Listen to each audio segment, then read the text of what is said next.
Welcome along to the podcast. It's only rock and roll. We love it. We've had an amazing start. This is episode number 4, number 5. I lost track. I've had so much fun. Today we're very international. Today we're going to India to catch up with Russell, someone we've both met in our travels when it comes to rock and roll. Who are we talking to this time?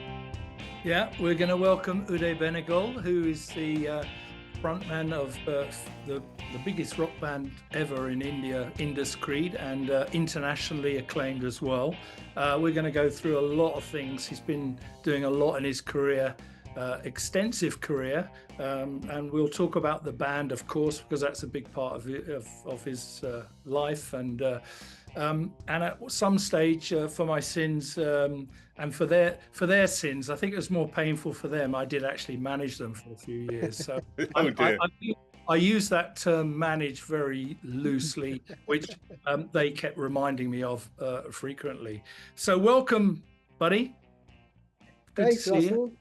Good to see you too. Good to meet you again, Phil. Yeah, likewise. After many years. Many years. Perhaps Uday, you were controlling or managing Russell rather than him managing the band.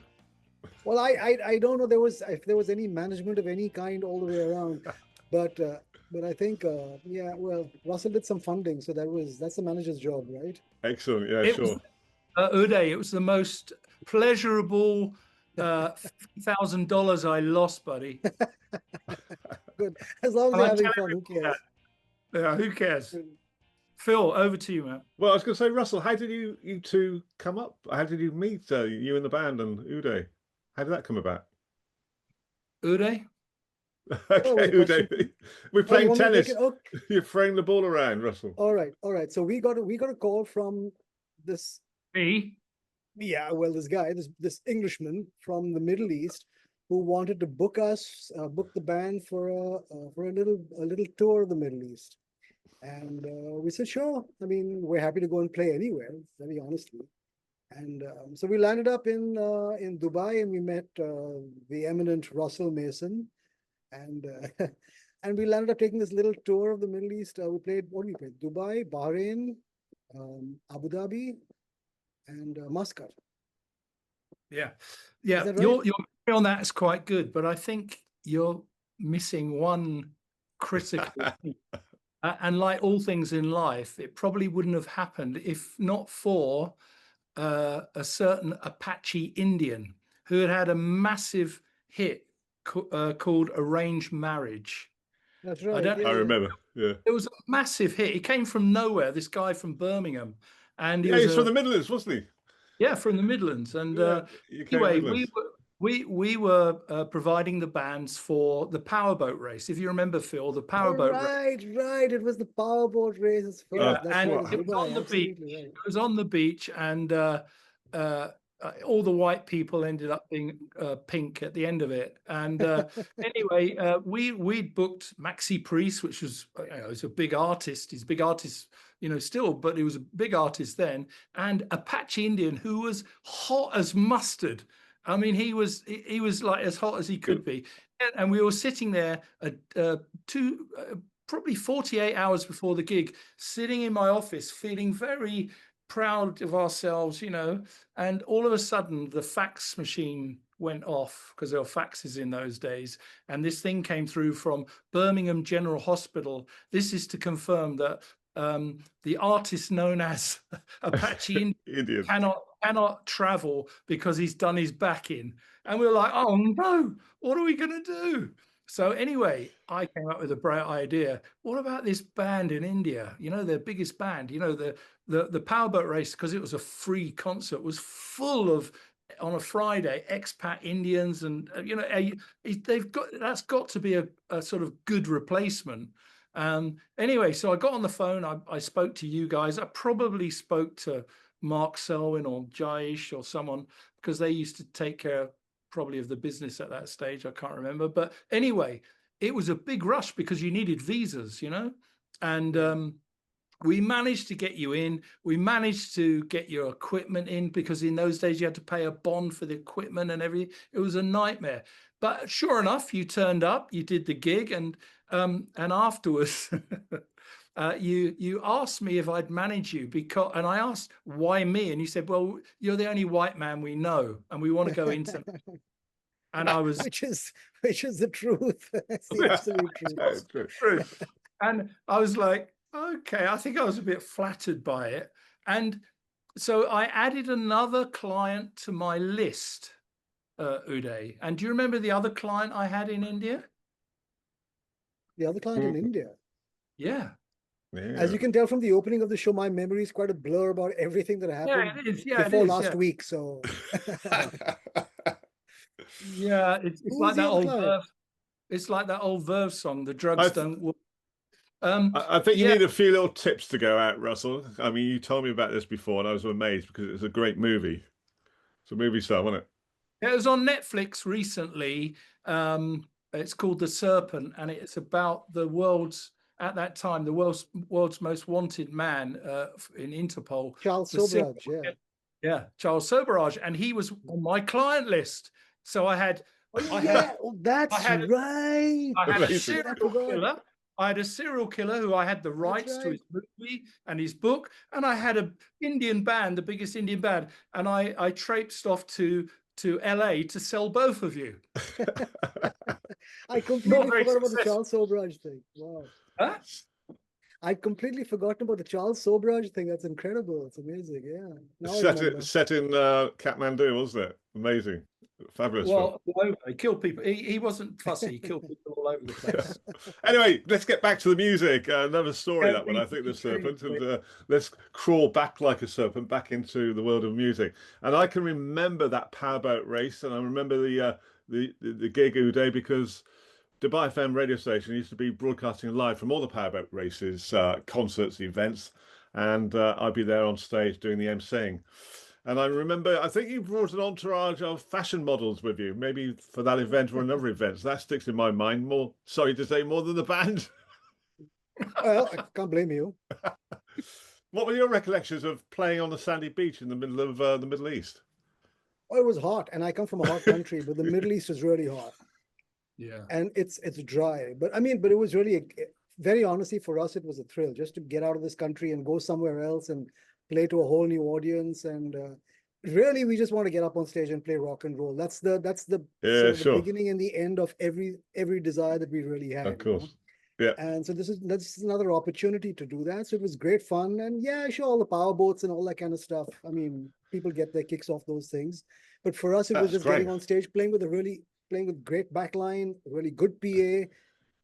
In those days, concert infrastructure in India hadn't really got to where it is today. You can get a great PA anywhere. You can get the best amps anywhere. You can get all kinds of instruments anywhere. But this is pre-internet, right? Or was it just about? Yeah. And a good backline, so important, like the front of house PA and everything else. Let me set the scene, because as Russell keeps saying, I'm a BBC broadcaster. I need to set the scene. The powerboat racing was a big event during the season, and it would be sort of the cooler months. I mean, you said it's very hot, but it'd be like October through to January. And the teams would come from all over the world, a big American presence, Scandinavian, British presence, and a very strong fledgling team from the UAE, funded by the government, Victory. And there'd be a show on the beach. Powerboat racing take place offshore, it's called, but it's pretty tight circuit. But the crowds, there'd be up to 60,000 people for some of the shows. I remember one that was Bananarama, 60,000 people. I thought, they've got big pulling power, but it wasn't them. It was a Lebanese singer called Amra Diab who got the crowd going. And it's a massive setup in a natural amphitheatre on the beach. It was brilliant. And bands like yourself had the opportunity to play, which was even better, bringing in unknown bands as well. Yeah, so it was a real kick for us to get out there and play, like I said, just with that gear. And of course, we hit it off pretty well with Russell, and figured we were pretty keen on taking our music outside the country, but we had no clue how to. And here's a white guy. He's in the music business, and he seems like a fun enough guy. He was married then to a lovely. You found out the truth later. I did. But you weren't actually Indus Creed then. You were Rock Machine. You were Rock Machine then. Yeah, that was the name And of the band. and what was my only criteria of acceptance for managing you? Well, I will say you were very gracious about it and very gentle about it, because when you suggested the name change, you're talking about the name change, right? Yeah. Yeah. So Russell comes up to us one day and says, I think you guys should have you guys ever thought of changing your name? And we looked at him and said, why the fuck would we do that? You know, I mean, we're pretty well known as as we are. And well, then he started to make some very interesting and we hated to admit it, but very valid points. He said, Rock Machine is a good name for a college band, and you guys are not a college band anymore. We just started experimenting with a little bit of Indian instrumentation at the time. We'd used a tabla in one of our songs, a song that got us a lot of attention. For that and for various other reasons, it was a very popular song. And so Russell's sort of reasoning went deeper into, if you're looking to expand your sound, then a name like Rock Machine will actually only limit you into a very, very small category of music that you would be forced to create. Yeah. So why don't you come up with something that is representative of where you come from, but without being obviously so? Don't throw on a Om something or the other. We almost became Om Tattoo, by the way, fortunately. Yeah. Yeah. I like that one. That got my vote, actually. But you chickened out on political grounds. Well, you also voted for Ashram Mothers, which I think yes. I'm so easy to sway. Yeah, we were thinking of kicking you out at that point when you approved that. But anyway. So Russell's suggestion to us to change our name was it was like, I mean, it was a bit shocking, but it made sense. I got hate because you advertised. Well, you told all your fans it's not our fault. Our manager made us do it. I got hate mail. Right. Exactly. How was that transition from Rock Machine to Indus Creed in terms of, as Russell alluded to, there in terms of the fans? I mean, were you seen as a different band, a completely different band with perhaps more of a ethnic style music being performed, or did they still see you as being the Rock Machine? Well, so the thing is, well, there was a mixed response to that. So one thing that really helped was we were getting a lot of airplay on MTV at the time. It was MTV Asia at that time. It wasn't even MTV India. They hadn't split the separate footprints. So it was one big footprint going out to all of Asia, except I think China. China had their own, as far as I can remember. And the guys at MTV, and Russell spoke to the guys at MTV. I think it was Ed Sharples, maybe, or was it? No, it's what the executive. The executives. Yeah. Ed Bean. Ed Bean. That name rings a bell, yeah. Ed Bean, yeah. Yes. And he sort of spoke to Ed Bean about this, if I remember right. And they were really supportive. I think they thought Rock Machine was a shit name as well. So by then we had come up with the name Indus Creed, which was kind of getting, it was kind of getting a good response all around, starting with all of us in the band, which is a big thing. I think the thing is, Uday, in my thinking was, because obviously I was from the West, and you really wanted to try and break the West and be accepted in the West. And I just felt if you were going to try and be like a Western band, that because we're predominantly racist, we would they would judge you on that. Oh, what are you trying to do? You're trying to copy it. But if you added a little ethnicity. Well done, Russell. Can you do that again for us? Almost. Don't ask me to spell it. Don't ask me to spell it. There, guys. Anyway, so I just felt that would be a little bit more interesting, for the Western audience, not to lose your rock side. And I think, if people know Indus Creed's music, I think, Trapped and songs like that, they really did mix it quite well. I don't know what your view on that is, Uday, but I think you did really covered it. Yeah, no, I have no regrets. I think it was one of the best decisions we ever took, and probably the only good suggestion you ever gave us. I was going to say, it's a sign of a good manager coming up and broadening your perspective, because no doubt you were so focused on the music, and as Russell was saying, trying to break the market, embrace the Western audience. It's a sign of a manager who's had a bit of worldly experience. And while we're on this subject of name change, did you feel, in terms of your music, your compositions, you had to change direction to fit better into the name Indus Creed rather than Rock Machine? No, the thing is, we'd already started working with different Indian instruments. The thing is, we didn't want to force fit it in any way. And the things we were really resistant to were things like sitar. As much as I absolutely loved the Beatles growing up, and I loved George Harrison, that had been done before. It had been done in a very, very specific way, and we didn't want to replicate that. We didn't want to be, it would be strange for an Indian band to want to be British Yeah. musician trying to be Yes. Indian, you know. Yeah, sure. So we started to experiment with other instruments. I mean, of course, tabla was an instrument we'd used a little before that, but we Sarangi. worked with sarangi. Yes, sarangi. It's a stringed Love that. instrument, and yeah, it's a beautiful instrument. There's the bamboo flute, which we call the bansuri. So worked a bit with that. We also tried using the tabla a little differently. So on the song that Russell mentioned, "Trapped," um, we brought on a friend of ours who actually he's still based in the UK, and he's actually Srikanth. he's principally Srikanth, who goes by the name Shri, and he moved to the UK some years later and became part of that whole Asian underground scene that Talvin Singh started in sort of, and these guys went forward with that. But Shri also played bansuri, the flute, and he played tabla. That was the instrument he first learned as a child before he picked up bass guitar. So he came with us to LA when we went to record the album, and we used only one part of the tabla. The tabla has two drums. It's got a little bass drum and the high-pitched, what we call the chati. So in Trap, we used only the bass part, not the high part, to not give it that obvious tabla sound. So we were trying to mess around with these things using Indian instruments, but in an unconventional way. We didn't want to just slap it on top over a rock sound and say, okay, we're Indian, Yes. and therefore this is our Indian stamp. So it Yeah. was, But so we did. I love, yeah. I love the guitar break.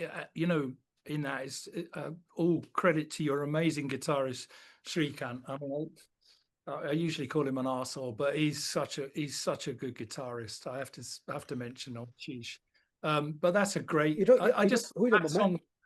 Huh? Who are you talking about? You're talking about Mahesh, are you? Yeah. Oh, you said Srikanth, so I got a little confused. Oh, sorry, I didn't mean Srikanth. Yeah. I mean, Sheesh. Yeah. Sheesh. Yeah. No disrespect to Jayesh, the other guitarist, but I mean, yeah, great. That's a great guitar break, and I think that for me that defines your change because you still had that real rocky feel. I mean, when it breaks, and you still play that number, I think. Oh yeah, it's still it's one of the big sort of crowd pleasers of the set, the concert. So talking of change, how did the touring and the shows change once you changed your name from Rock Machine to Indus Creed? What was your path? So as I mentioned earlier, the MTV guys were really supportive. So the name change, as far as the fans were concerned, was pretty smooth, because what they did was we were already getting a fair amount of airplay, and we were sending them videos reasonably regularly, and they were good quality videos. We were managing to scrounge money from different sponsors and put all the money into our music videos, because record companies didn't and still don't really put money into rock bands making music videos at all. So, but we managed to pull the money together and make these videos. So MTV they were pretty happy with us. And what they did was, at the time that we were sort of transitioning from Rock Machine to Indus Creed, before we put out our first video as under the name Indus Creed, all of their VJs, every time they announced one of the older videos, they would always make it a point to tell the audience, tell the viewers, that this band it's the same band, and they would sort of make that reassurance that it is the same band. They're expanding their sound and they're expanding everything about themselves, and they're going to be called Indus Creed, but don't worry, it's the same band. And by the time we put out the first video under the name Indus Creed, people had a pretty good idea that this was happening. But not all fans are happy about this, and yes, we got a fair amount of hate mail. There's still the odd fogey who will show up and say, it's Rock Machine. It was always Rock Machine for me, and you guys sucked after you changed the name, and that's cool. Yeah, you're gonna get that. Please, you're gonna get it. But MTV Asia was so influential, weren't they, at that time? They were massive across the region. And I remember being on tour, doing travel programs, and we ended up with doing some with MTV, went down to South Africa. It was a really good collaboration, yeah. So they did more than just music. They brought in sort of local context with bands and things. So that was really good.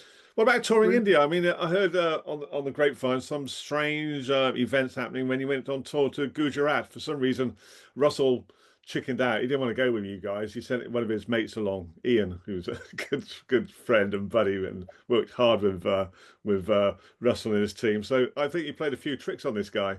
You wound him up a bit, didn't you? Yeah. Ian Litchfield, what a lovely guy, absolutely. So Ian, I think Ian wanted breakfast one morning. We were staying in this little hotel, and I think he called down for breakfast. Oh no, we sort of, one of us called the room and said, "Excuse me," and we deliberately mispronounced the name, like a lot of Indians would mispronounce the name Ian and say, "Hello, is this Mr. Ian?" And he said, "Oh yeah, Ian, yes, this is Ian." So he said, "Oh yes, sir, would you like to order some breakfast?" And so he said, "Yes, I would love to order some breakfast." And he says, can I order some eggs and bacon?" He said, "Bacon? That is the pig. You want to eat the pig? You can't eat the pig here in the hotel." And "Oh, I'm so sorry. I'm so sorry." And he was really beside himself until we let him in on it finally and stuff. And yeah, we pulled Ian's leg a bunch of times, but he was just a lovely guy. Oh, because him and Sheesh, the guitarist I mentioned before, Mahesh, they sort of teamed up together because they were sort of like drinking, and they were drinking you buddies, just leave them to get up to their own mischief together. But yeah, he came back and said, "Why did you send me on tour with these guys? They terrorized me from the beginning."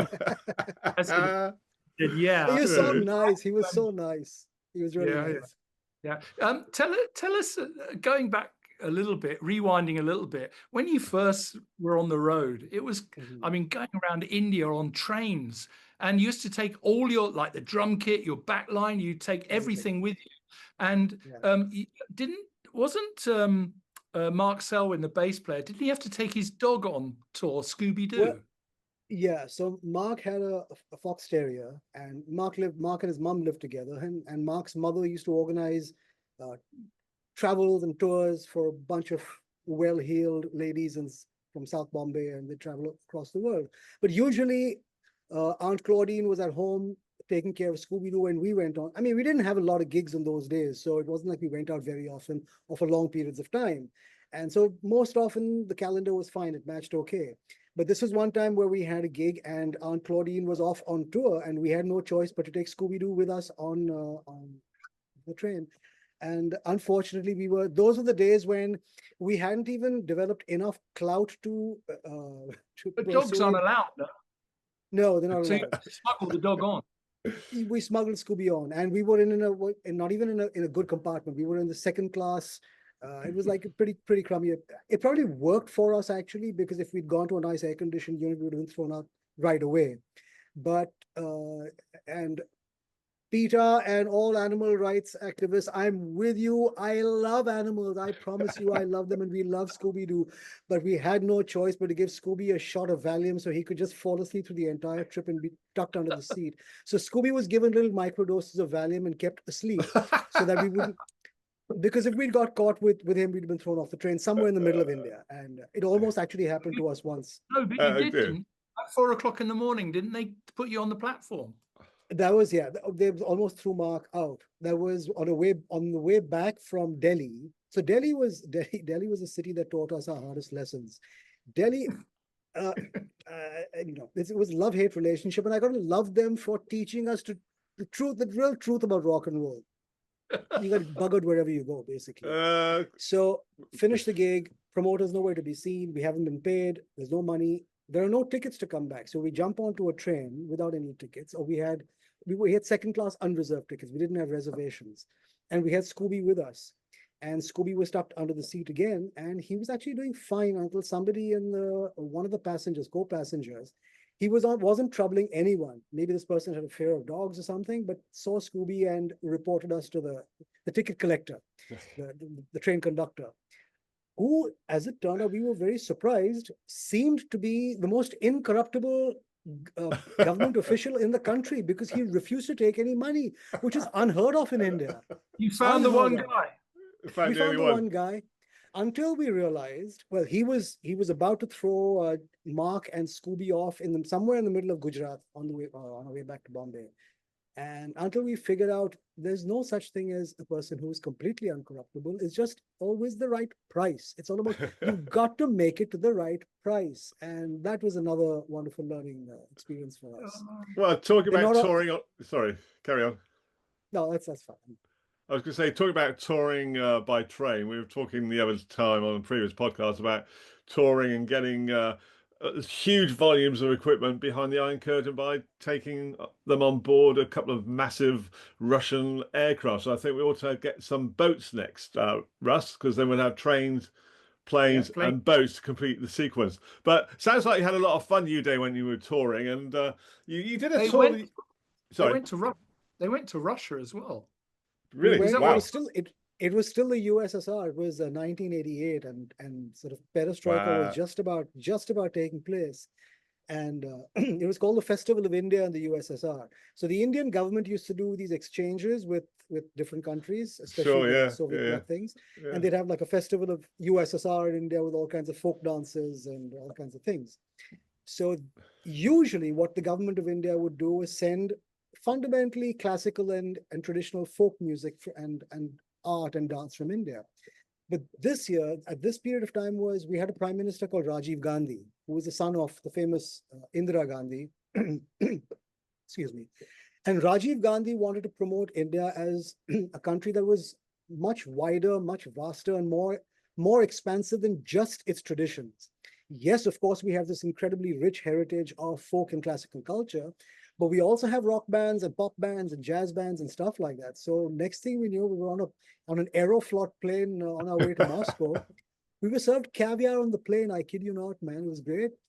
And so, yeah, we played the USSR to very bewildered Russian audiences because they wondered what the fuck was going on over here. They were not expecting us, but it was great. Did you call it the Goraland Gan tour, or was that somewhere else?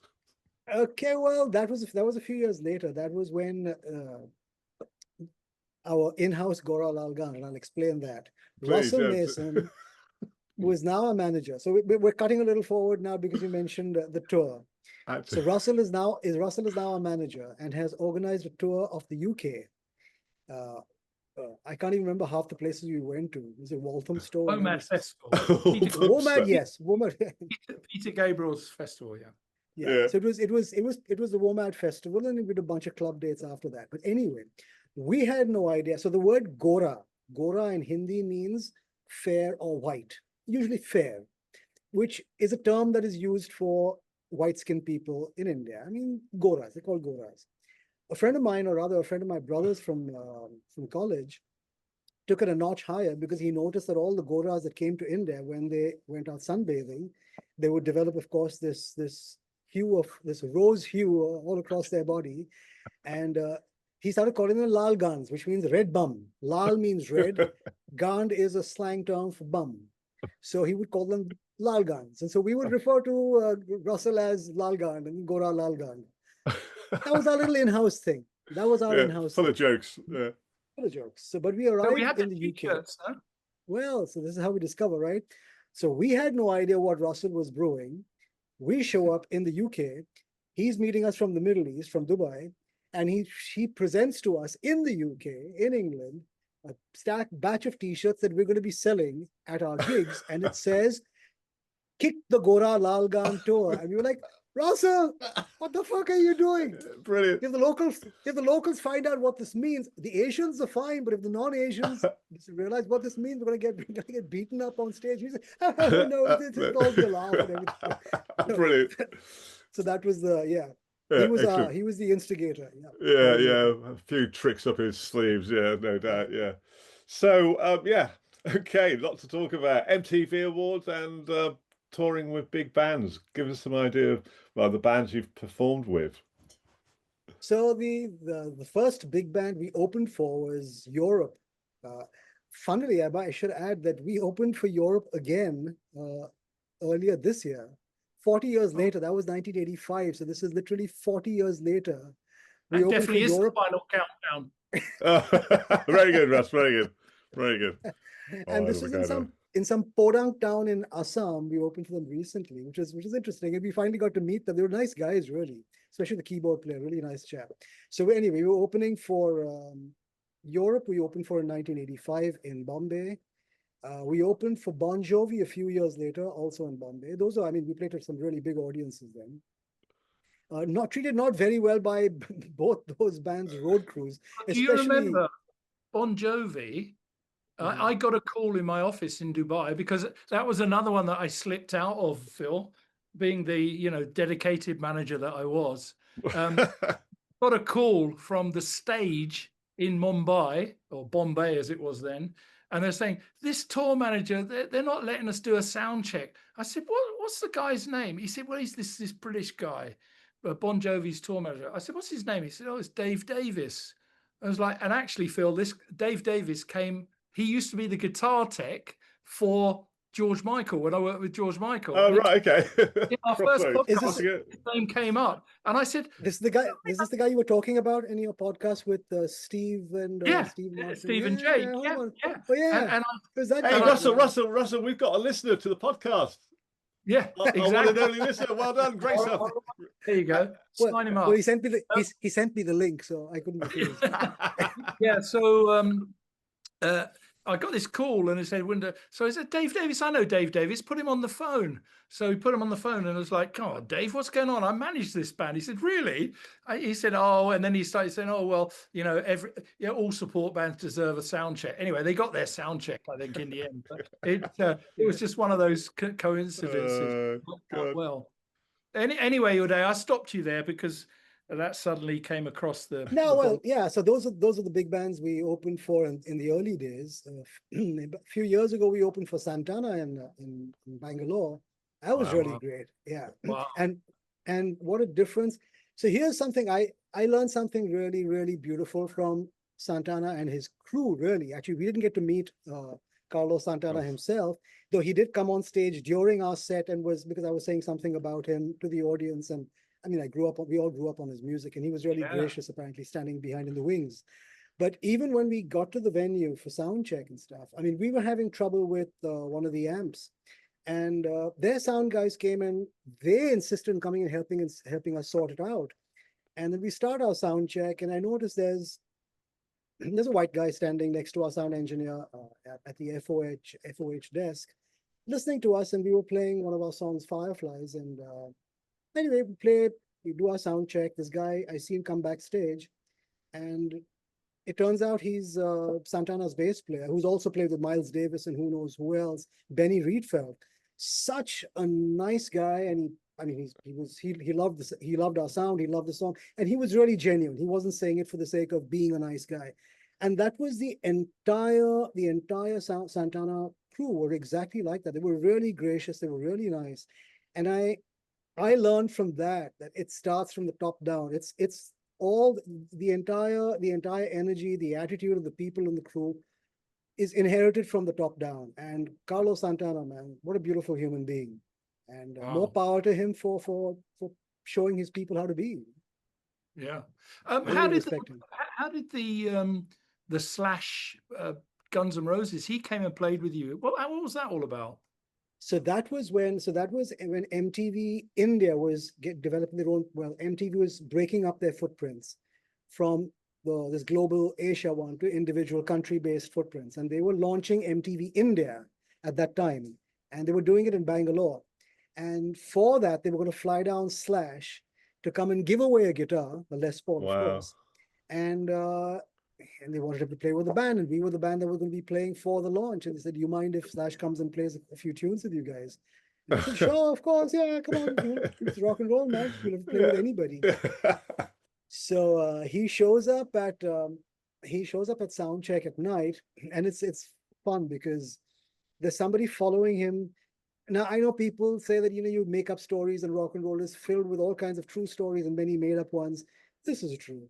He was followed by a guy with a 6-pack of Heineken wherever he went. That was there on call, available to him wherever he went. That wasn't he shows up. Was it? No, she should have drunk it all. Oh. So anyway, so he shows up for sound check and play, and he's a really nice guy. I mean, he was really nice, also very, very nice. The first thing he comes up to me and says, "Look, I know this is your gig and I don't want to step on anybody's toes." And I was like, "No, man, come on. We're really, really happy to have you on stage and playing with us." And we'd worked out a couple of songs that his management had sent in advance in terms of tunes that we could both. One was Under My Wheels by Alice Cooper, and I think the other one was Come Together by the Beatles. So he came on stage and we did a sound check, and he was loud, man, was he loud. He turned that amp on really loud. Great, sound check went off really well. Next day is the gig. gig's happening, Slash comes on stage, he's really loud, he's playing, people are loving him. He's pretty smashed. I mean, he's knocked back quite a few of those six packs that were following him around, and he breaks a string, and this is where it gets really funny. So I don't know who set up his guitar, but the way it had been set up, the cable had been wound around some really peculiar way. And so our roadie who was helping Slash, and Slash, who's kind of in his own space, now needs to get the guitar off his, take it off. And they spent a good 7 minutes just taking the guitar off him because they couldn't figure out what was going on.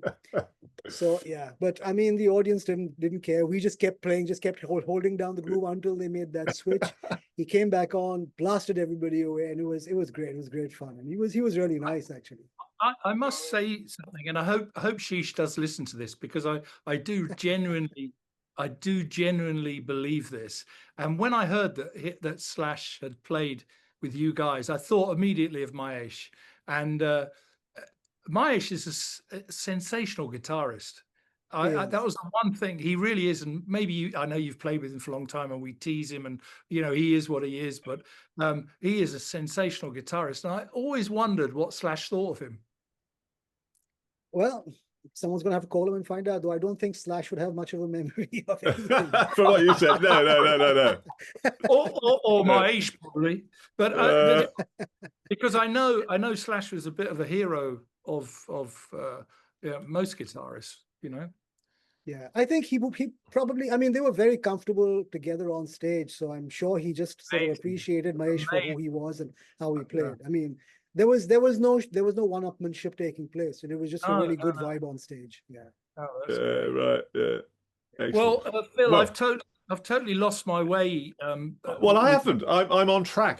So don't worry. Yeah. And talking of Slash, I started my broadcasting career with BBC Radio Stoke when I went to that part of the Midlands for study. Hometown of Slash, would you believe it? And my so-called manager in Dubai, remember Howard? Fuzzy hair, a bit like Mick Hucknall. His wife is her sister was a brother to Slash. So what connections? Oh, wow. Amazing. There we go. Anyway, that's digressing a bit. And talking of bands like Santana and Slash, I've just been reading a book by a lady called Tana Douglas, the world's first female roadie. And in her book, amazing read. It's called Loud, so well worth reading. Talking about all the different bands she worked with. She's from Australia, started with AC/DC, worked her way through so many bands, including The Who, and Santana's mentioned quite often, and she refers to him in very much the same way as you did. So if you've got a bit of spare time, I'm going to plug the book. I get no benefit from this, but Loud by Tana Douglas. Great for anyone involved in production, rock and roll, and rock. So we're going to move on now. So after you've mentioned all those names, those big names of like Slash and the various bands, you decided to put that behind you and go off to the States. Why? Well, I got sick of living in India. I got sick of living in Bombay, really. And I kind of, my relationship with Bombay took a hit when in 1993, there was this communal turmoil that took place. There were Hindu-Muslim battles taking place. And there was all kinds of shit going down in the country. And I suddenly saw this city that I had always known to be an extremely inclusive, non-judgmental, very tolerant city, rear and ugly head that I did not know existed. And it was horrible. So 93, I saw a lot of, we would read about Muslims being targeted in the city and being attacked. So my disenchantment with Bombay started then. The music industry in India also had started to shift in ways that I was not happy with. None of us were happy with in the band. And there was a lot of pressure to make Hindi pop or Hindi rock. And it wasn't merely about changing the language. They were trying to alter the kind of sound that we were putting out, and we were kind of losing interest in it all. So I was losing my mojo pretty much by the mid-90s. And by 97, we decided in the band not to break up. We never really broke up, but we just decided to stop playing. And I decided at that point that I needed a cultural shot in the arm, and I wasn't going to get it anywhere in India. So there were two places I could think of where I could sink myself in and just soak in the culture, music, theater, film, everything. It was either London or New York. And New York became the less difficult place to go to. So I pretty much left Bombay because I was feeling lost in it, and I didn't want to be there anymore. So then the other guitar player, Jayesh, who Russell mentioned, Jayesh, when I mentioned to the guys in the band that, okay, I'm done, since we've stopped playing anyway, I'm going to leave the country now and hope to catch you guys again at some point. And then when Jayesh discovered I was going to be moving to the US, he said, I'll move with you because I already have a green card. Let's start a band there. And that's what we did. So Jayesh and I moved to the US. Yeah, we moved to New York, and we had a great time. For the few years that we played there, we had a really good time. We had a Japanese bass player, an American drummer, a tabla player from Pune in India, who we'd never met before, and an Israeli-American keyboard player. And we just had a incredible time playing the clubs of New York and stuff. And it was what I needed. Was that truly Arms for Shanti? Sorry? Was that Arms for Shanti? That was Arms for Shanti, that's right. Arms with an L. Yeah. Okay. So a truly international band by the sound of it. And how did things progress from that point onwards? So it was fun. It was great fun playing the clubs. I mean, we were going down pretty well, but there's only so far you can go as a band playing, rock and funk with Indian stuff thrown into it. And I started to lose my mojo again. So the music wasn't going anywhere exciting to me. And I started to get really interested in film for some reason. I was watching a lot of world cinema and independent cinema. And the US is just great for things that are actually, even though America is known for being this exporter of all crass commercial mainstream shit, it's a treasure trove for all the stuff that lies beneath. Everything under the radar of the big mainstream stuff is there waiting to be picked. So I would be out there watching international cinema, American independent cinema in ways that were getting me really excited. So I decided to jump into film. I did a little course in filmmaking. I did a brief course in cinematography. I made a very short 4-minute movie. And I started to write movie scripts, both of which were based in India. One was too dark and didn't get any traction. And the other one, which was the film I did not want to write, which was about a fictional rock band in India in the pre-internet days. It's kind of like Spinal Tap, but in the third world. Yeah. Okay. Mention of Spinal Tap, a little digression here. When we were in India, when I was still living in India, this is the first time I saw the movie, this Spinal Tap. It showed up on the Star TV network. And I was like, man, I've heard of this movie. I've never seen it before. Yeah. And I start to watch the movie. And as I'm watching the film, mind you, Russell's already our manager at that point. And I'm watching the band's manager going, It's for me. There's no sex or drugs for me. It's all hard work. All I do is work really hard. And I said, it's Russell. Yes, They got Russell in the movie. So, yeah. So what's the name of your 4-minute version of Spinal Tap, Indian style? Well, what's it called? The movie that never got made was called World Famous in India. Okay. It's kind of like it was a term that we would use in school. It's kind of like a countdown, a knock you down. Yeah, sure. World famous in India. You also were doing writing as well. I mean, you wrote for the Village Voice. That's a serious journal. It certainly is, yeah. Yeah. Well, I did some book reviews and a couple of film reviews, some book reviews, some few music reviews. I didn't like their music department as much. But yeah, I did some writing for the Village Voice. I did copy editing for them and for the Entertainment Weekly. I was also writing a weekly column for a newspaper in India, a paper in Bombay called Midday. So that was fun. Yeah, I've enjoyed writing over the years. I did a bit of writing. I was world famous in Dubai for the Khaleej Times. There you go. So anyway, so I did the whole film thing, and this movie, actually world famous in India, actually started to get traction from a studio in Bombay. It was Fox Film in India was very interested in making the film, and I'd got an independent producer to help me shepherd it through. And her thing to me was, look, if you want to make this film, you've got to move here because you keep running back to New York and we lose all the work all the momentum we gain peters off every time you go back, and we've got to start from scratch each time you come back. So I moved back to Bombay, and I hit the shores of India in September of 2008, the beginning of the economic recession, or rather the thick of it. And Fox at that time has been given intimation by the parent company in LA that only big budget Bollywood movies are to be entertained, nothing independent, nothing small, and that was that. And so I just got back to making music again. I had put together an acoustic band just for fun of it at that point called Whirling Kalapas. And when the film finally wasn't going to happen at all, I put Indus Creed back together again. And in some weird way, I mean, I live in woo-woo land half the time, so I accord a lot of my life to sort of the inevitability of the dots. When I look back and I connect the dots, I realize that the dots were always meant to bring me back here, because the mojo that I was losing in the US with the music and stuff, and which I thought I would get through film, which I later realized I was not cut out for at all. Thank God the movie never got made. I would have been a disaster as a director. I can't work that hard, very honestly. So it brought me back to the music in a way that got my spirits going in an incredible way. Because when we brought Indus Creed back together, it was with a sort of semi-new lineup. So three of us were original members: the keyboard player, Zubin Balaporia, the guitar player, Mahesh Tanaikar, who Russell's been talking about, and I are the original members from the earliest days. And the other guys had moved on to different parts of the world or different professions, and they were like, yeah, you can use the name Indus Creed, just don't produce any fucked up music, that's all. Yeah. Do it well, you All use right. the name well. So we got a couple of young lads in, a good 20 years younger than us, a bass player and a drummer, and they came in with their influences, and their reference points were completely new, and it just blew the sky open for us, because I was having the most fun I'd ever had in my life. Okay. I mean, at least for a long time.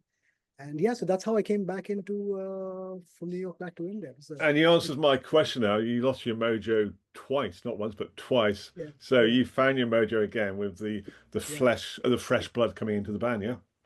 that's right. How did that Yes. progress? So that progressed very well, actually, because at this point, a bunch of us used to write the songs in the earlier incarnation of the band, and by now, some of the other co-writers were gone.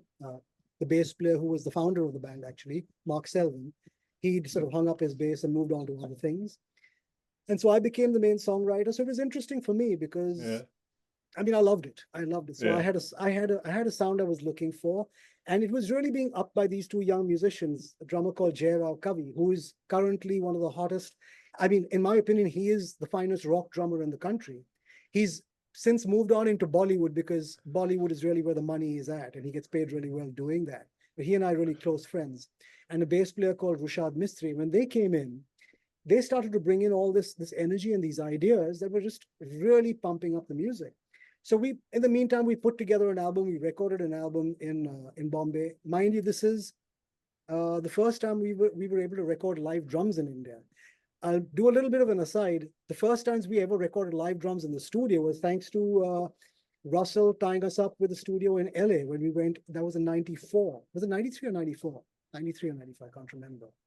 Oh, I don't know. Yeah. 94. And Russell hooked us up with a studio and a producer in LA.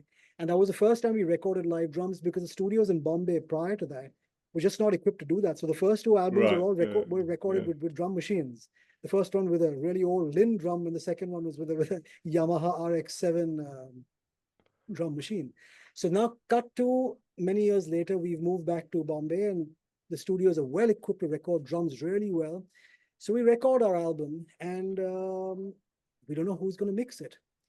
At this point, an album we were listening to a lot, a band we were listening to a lot, and particularly an album that I loved, is a British progressive rock band called Porcupine Tree.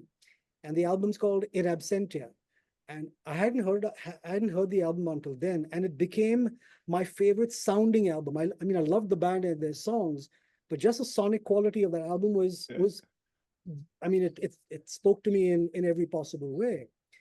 So I said, okay, I'm going to look up who this mix engineer is, and I get onto the internet, go to Wikipedia. It's a guy called Tim Palmer. And I scroll down, I see that Tim Palmer is not only mixed In Absentia by Porcupine Tree, but he produced the Tears for Fears album, Raoul and the Kings of Spain. Yeah. Which, Wow. which at the time was my favorite sounding album. I mean, I loved the album for the songs, but again, the sound. And I said, wow, this guy sounds like we should reach out to him. And then I go through his bio and I see, okay, he's mixed Pearl Jam 10 and he's worked with Mark Knopfler and Ozzy Osbourne. And I'm like, oh wow, okay, yeah. I think we're sort of getting out of our league here. So I go to Zubin, the keyboard player, because Zubin and I would talk production stuff all the time. And I said, okay, the guy's name is Tim Palmer, but these are his credentials and this is his background. These are the people he's worked with. Clearly, we won't be able to afford him. And Zubin very correctly said, well, you know what, the one thing that's free. And I said, what? He said, email. I said, just email him and see what he says. I said, good idea. So I got his email. I sent him an email, told him we're this independent band, rock band from India, and we love his stuff. And this is the kind of, I spoke to him about, I wrote to him about why I loved his stuff so much. So he knew that he was really serious about who he was. And he was incredible. He wrote back within the day. I mean, in this almost the same day, I get an email back from him saying, I went online, I checked out your stuff. I find you guys really interesting. I'd like to work with you. I understand that you don't have the same kind of money that a band in the West would have. Yeah. He said, but he said, as serendipity would have it, I've moved from LA, where I used to work in a big recording studio and work only with major labels pretty much. He's saying, I've now moved to Austin. I've set up my own facility. And you let me know what you can afford. It's got to be something reasonable. And let's see if we can work it out. So we sent him a figure that was actually beyond our means, but just beyond our means. We'd have to pull out some money from somewhere. Yeah. But we figured would be anything less than that would be an insult to him. So Sure. And he wrote back saying, yes, I'm on. As long as you guys are okay with the fact that I will mix it when I can, because I've got other stuff going on, and I'll send you the mixes as soon as I can. He said, cool, at your own pace. Cool, yeah. His pace was pretty quick because we sent him all the masters. We couriered him the hard drives and stuff. And the first 2 songs we sent him, he sent back the mixes, and we were so blown away because he got it right away. What is really good, Fantastic. Zubin made a really good suggestion to me. He's saying, why don't you write songwriter's notes explaining at least the thought behind, don't explain the song, but the thought behind the songs.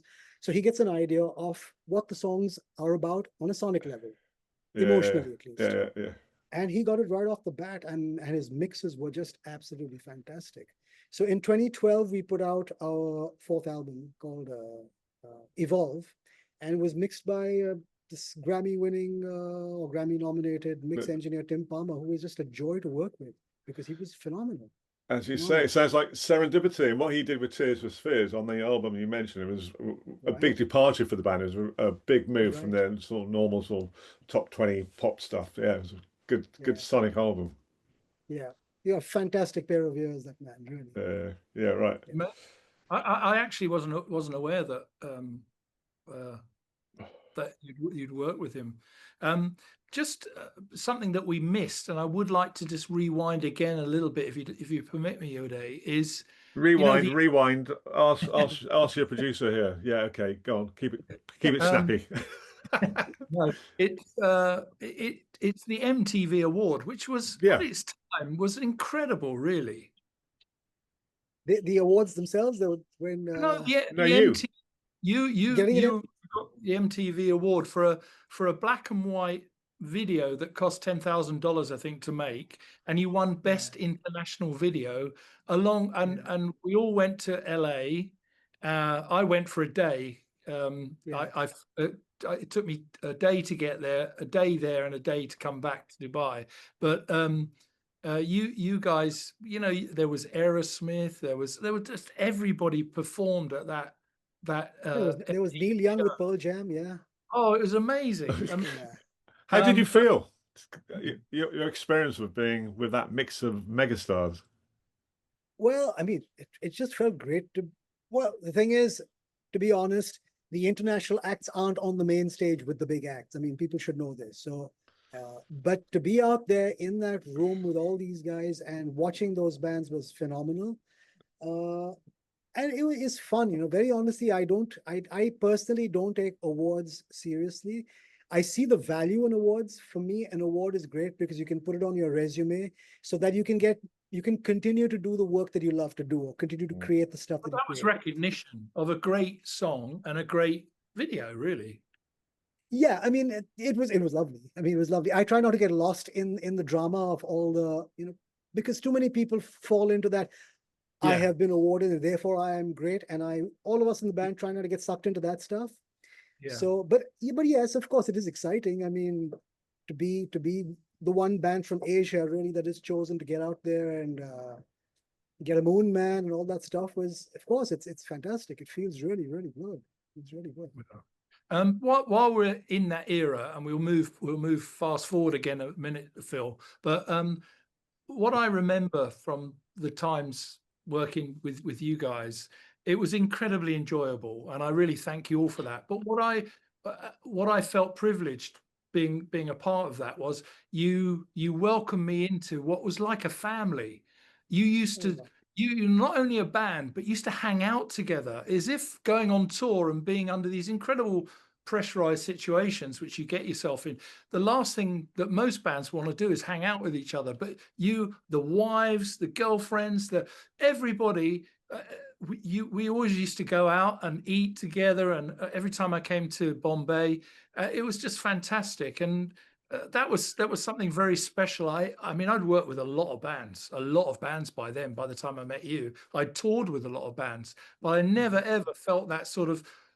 It was a totally non-pretentious camaraderie that I was really thankful that you allowed me to enter into, and I do think of those days with incredible fondness. And like I say, it was the best $50,000 I ever lost. I think from a manager, that's quite an accolade. Yeah, and 3.5 years of abuse, which was just glorious. And the years or the abuse, do you mean? Do you mean the abuse was glorious or the years were glorious? The abuse I got was just, the memories are great, in a sort of way. It's fun.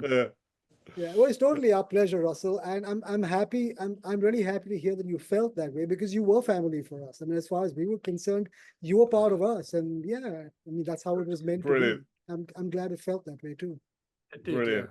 Yeah, so there's a couple of sort of standard things we ask our guests on our podcast, and it's always a pleasure having conversations like this and insights. I mean, I'm an outsider, I'm not part of the family, unfortunately, but some amazing insights there. It's never too late, Phil. It's never too late. Yeah. So we're going to catch up on a tour sometime, a gig. Talking of that, so a couple of things really. What's the future for you, first of all? Well, the future. Well, the future is. Who knows? Musically, I can tell you. I can tell you what the right now is for me, which will influence the near future.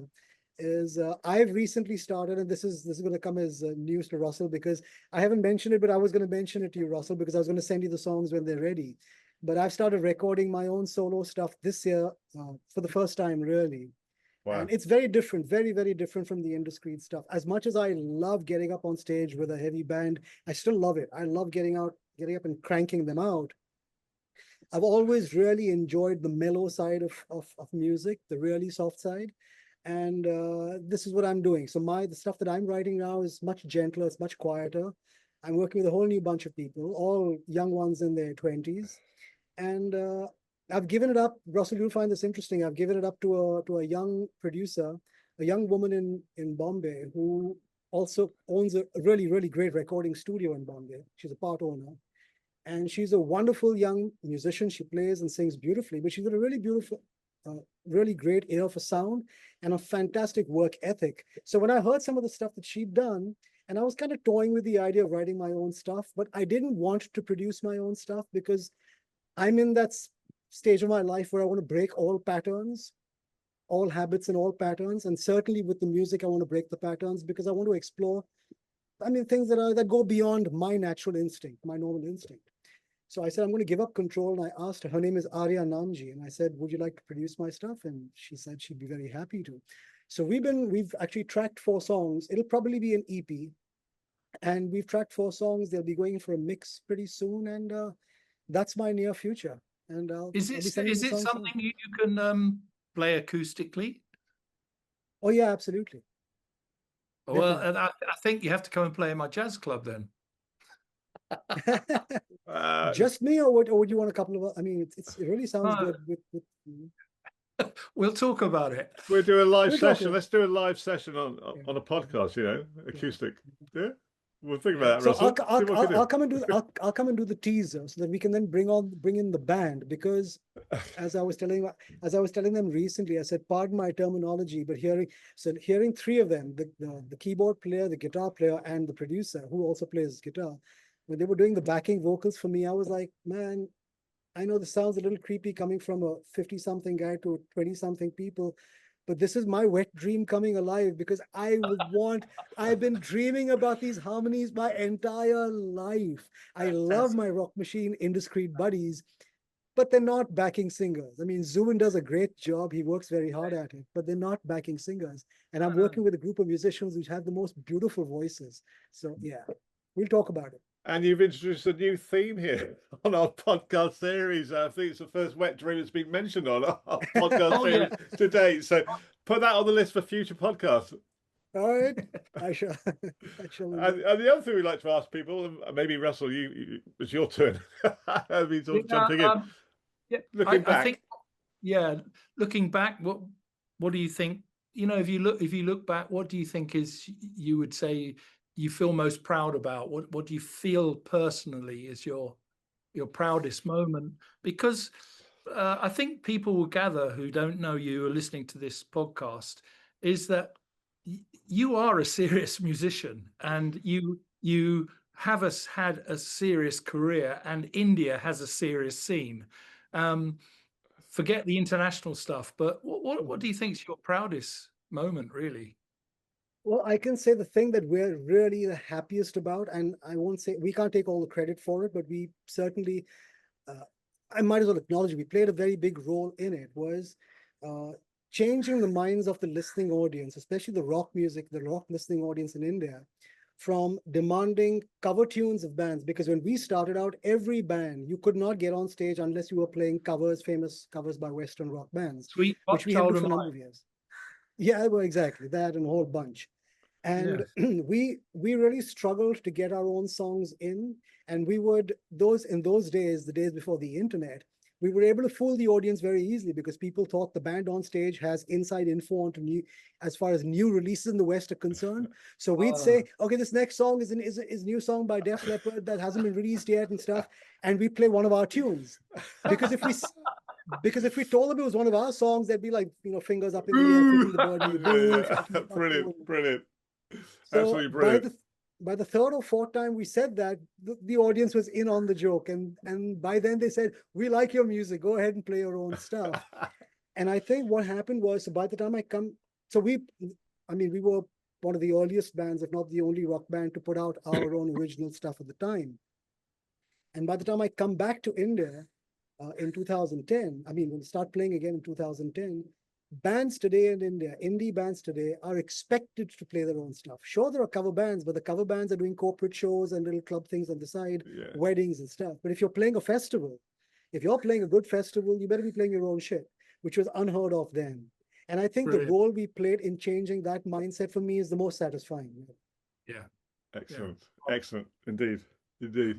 Last thing for me, Phil, before you sign off, because sadly we come to an end. Uday, we could talk to all our guests. I must say, all our guests, we've just been so knocked out by the stories they've had, and it's a bit of self-indulgence, because we're of a certain age, and you become nostalgic and everything. But before you go, this is another funny coincidence, is, are you still living in my ex-employee's house? A guy who worked for me in Qatar, Rohan, he's from Goa, and he said, oh, this guy's rented my house, he used to be in a band. I said, oh, what's his name? He said, oh, Uday Benegal.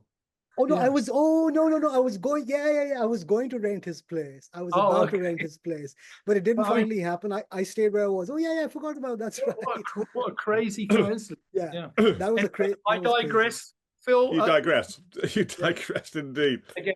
Well, I think you sort of mentioned earlier, world famous in India. Certainly much more than world famous in India, and even more so after this podcast gets out around the globe.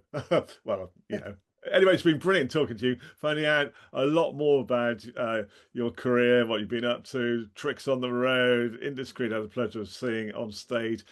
for that powerboat racing in the studio in Dubai. So it's really good to catch up after so many years. Russell, thanks for organising this one.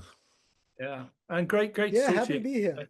Yeah, great talking to both of you. And say hi to all the guys. And you may see me in Goa at the end of this month. I have some business that I need to attend to, but I'll let you know.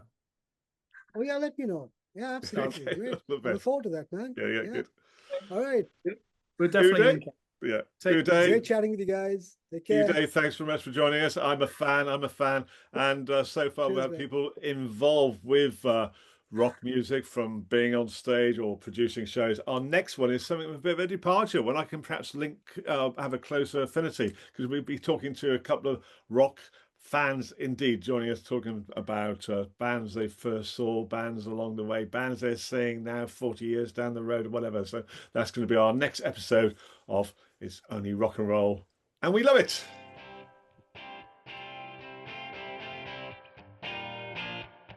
Goodbye.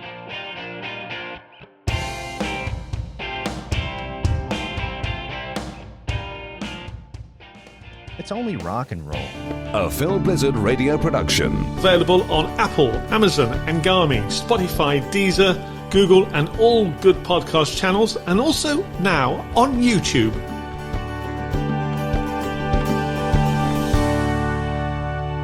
And if you would like to have a podcast production for your organisation, do get in touch with me. Drop me an email, philblizzardmedia@gmail.com. A Phil Blizzard radio production.